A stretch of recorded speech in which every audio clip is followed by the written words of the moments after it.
চুনসুরকি প্রাচীন দেয়াল, আকাশছোঁয়া মিনার আর মোগল স্থাপত্যের এক অপূর্ব মেলবন্ধন। বলছি সাতক্ষীরা জেলার তাল উপজেলার তেঁতুলিয়া গ্রামের এক ঐতিহাসিক নিদর্শন তেঁতুলিয়া জামে মসজিদের কথা। স্থানীয় মানুষের কাছে এটি মিয়ার মসজিদ নামেও পরিচিত। প্রায় 250 বছর ধরে এই মসজিদটি কালের সাক্ষী হয়ে দাঁড়িয়ে আছে। এই চোখ জুড়ানো মসজিদটির ইতিহাস ঘাটলে আমরা ফিরে যাব ঊনবিংশ শতাব্দীতে। তেঁতুলিয়া পরগনার তৎকালীন জমিদার ছিলেন খান বাহাদুর মৌলভী কাজী সালামতুল্লাহ খান। তিনি জমিদারি কাজের জন্য প্রায়ই কলকাতা যাতায়াত করতেন। কলকাতার জাকারিয়া স্ট্রিটের সিন্দুরে পট্টি মসজিদ এবং ধর্মতলার বিখ্যাত টিপু সুলতান মসজিদের নান্দনিক রূপ তাকে মুগ্ধ করে। তিনি সিদ্ধান্ত নেন নিজের এলাকাতে এমন একটি সুন্দর মসজিদ তৈরি করবেন। ইংরেজি 1858 থেকে 1859 সালের মধ্যে, অর্থাৎ আজ থেকে প্রায় 167 বছর আগে এই মসজিদের নির্মাণ কাজ শেষ হয়। জমিদার সালামতুল্লাহ খানের নাম অনুসারে একে অনেকে খান বাহাদুর কাজী সালামতুল্লাহ জামে মসজিদ নামেও বলে থাকেন।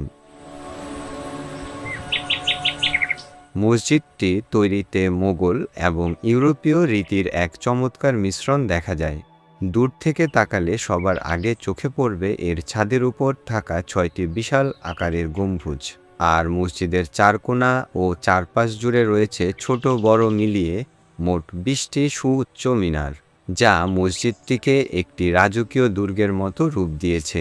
মসজিদে প্রবেশের জন্য প্রায় 9 ফুট উঁচু এবং 4.5 ফুট চওড়া 7টি খিলানযুক্ত দরজা রয়েছে। প্রতিটি দরজার উপর বসানো আছে রঙিন কাচের চমৎকার ঘুলঘুলি, যা দিয়ে ভেতরে আলো ছায়ার এক দারুণ খেলা তৈরি হয়। মসজিদের ভেতরে এবং বাইরের চত্বর মিলিয়ে একসাথে প্রায় 350 থেকে 500 মুসল্লি নামাজ আদায় করতে পারেন।